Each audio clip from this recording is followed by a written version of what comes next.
That'll be nice. Abandoned ship! Abandoned ship! Man the escape pods! That doesn't exactly seem possible. We gotta get by! The escape pods are back there! I know! How are we gonna get by? I don't know! That's the last time I follow you! Hey, I just killed the damn thing. You can follow with me if you want to.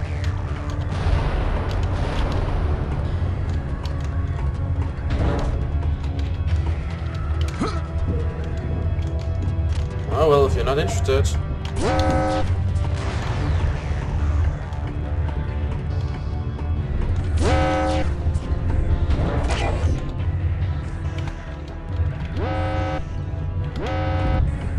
Huh.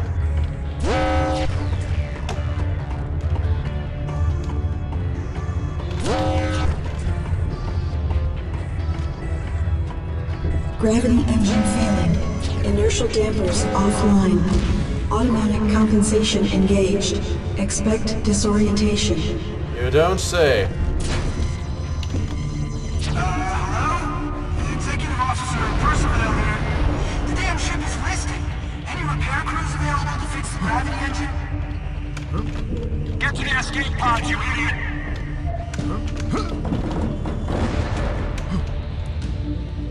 Why can't I? There we go. Hey, you're free. Well, be like that, dickweed. Apparently, Scar have no concept of gratitude. 500,000 kilometers from star FG708. External temperature exceeds shield capacity. Shields failing.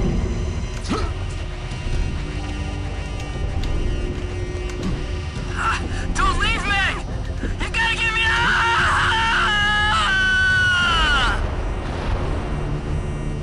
300,000 Well, that's kilometers from star unfortunate. FG708. Shields offline. Internal temperature critical.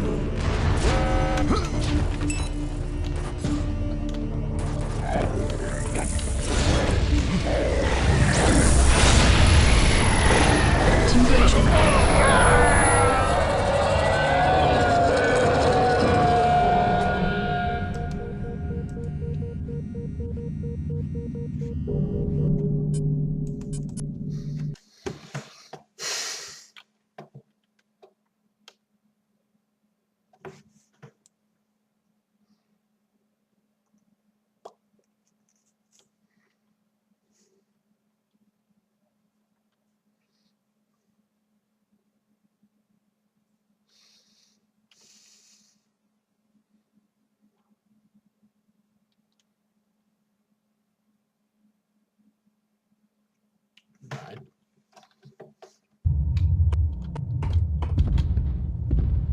Oh, back here apparently.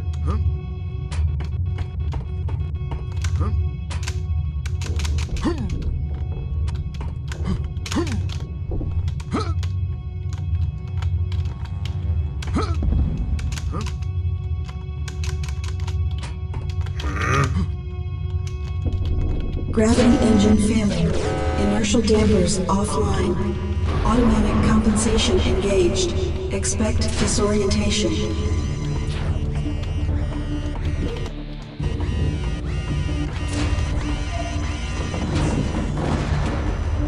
$500,000 kilometers from star FG708. External temperature exceeds shield capacity.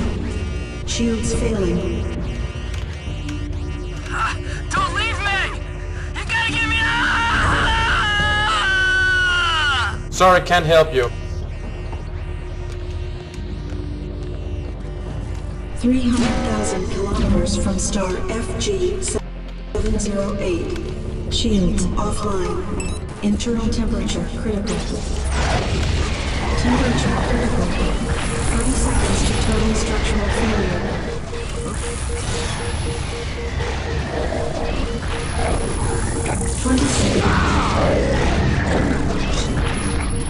Huh.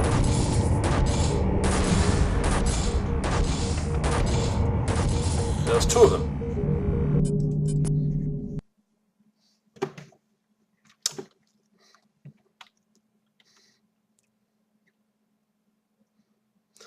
You know, the enemy fling one-hit projectiles, and the environment that's completely impossible to move around in would separately each make for a very impressive final encounter. Well, if this is final, at least it would make for an interesting set piece.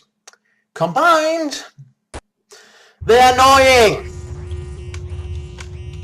I apparently also have a time limit now, so that's just fucking beautiful. Temperature freezing. 30 seconds to total structural failure.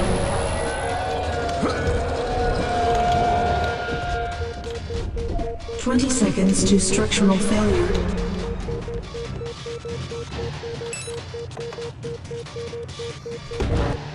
Right, what now?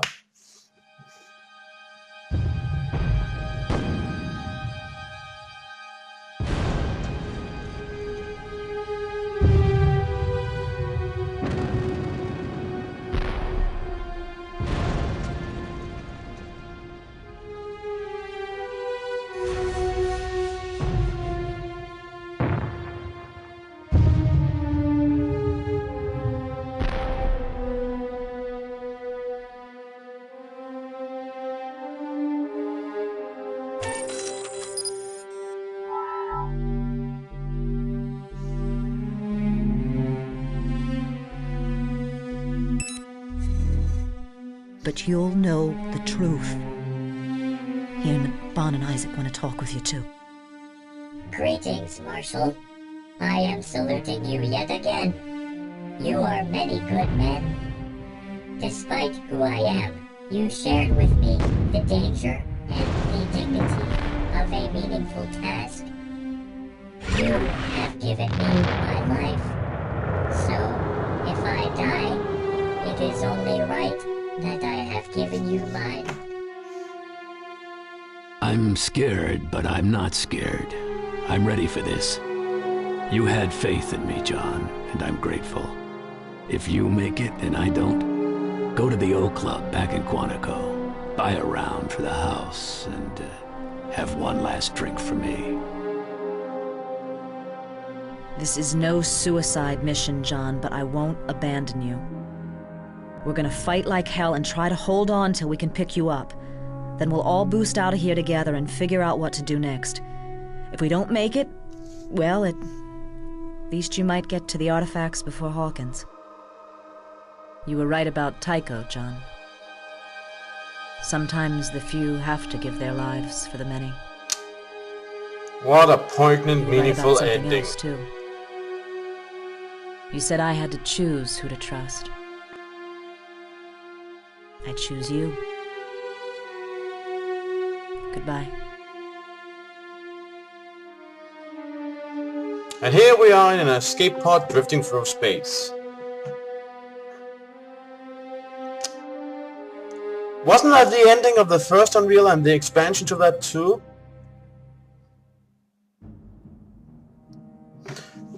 Right. Alright. I have two things to say about this game.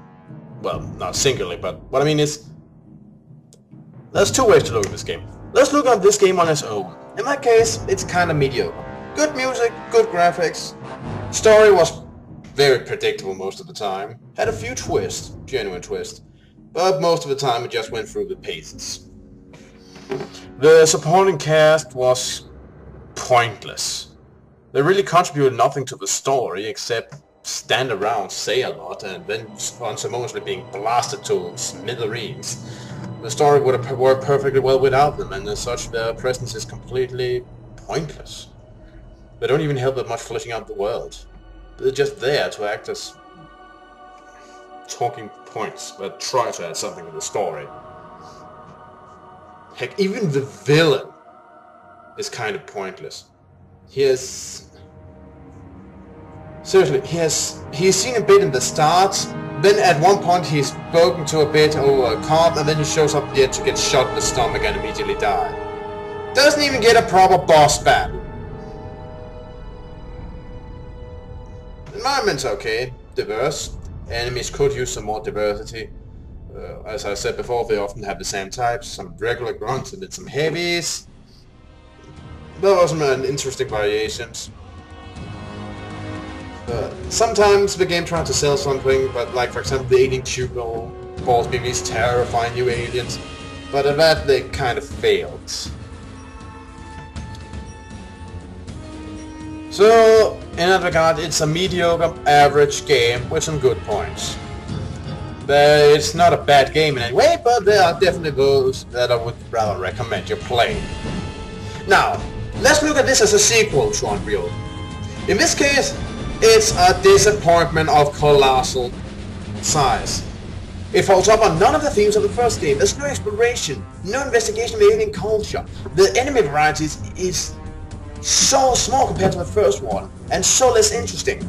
It's still focused on the whole trying to dodge the enemy attacks, but so many of the enemies you go against, the generic humans with machine guns and such, have hit scan weaponry, which is ill fit for that kind of gameplay.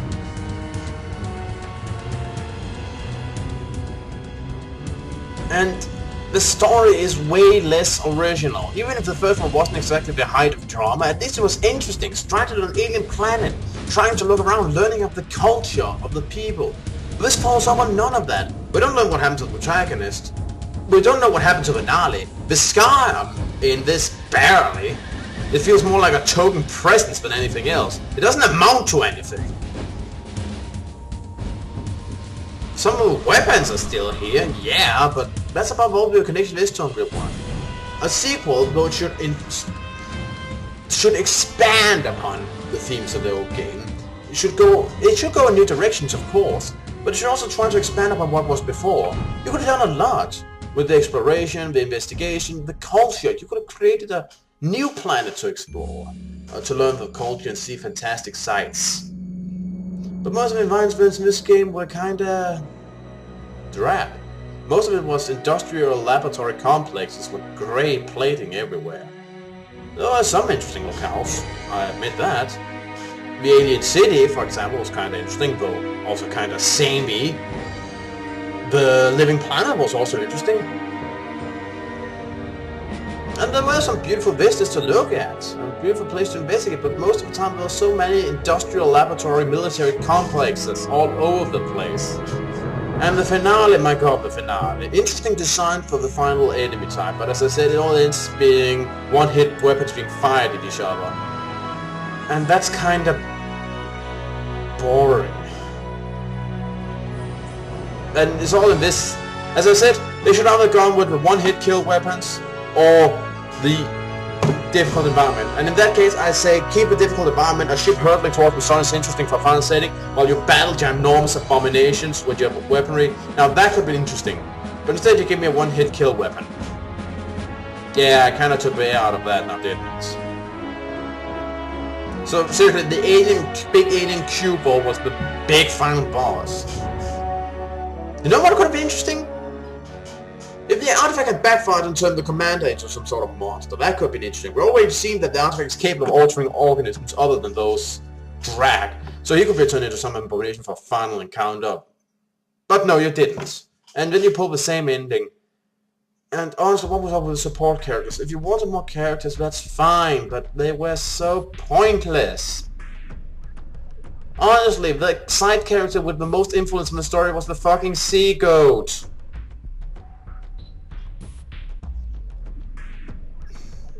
So yeah. All in all, on its own it's mediocre, and as a sequel to Unreal it's a disappointment. It's not a bad game by any means, but after playing Unreal 1, I really feel they missed the mark by a mile. So, this has been Eric Cobra, this has been Let's Play Unreal 2 Blind. See you all around.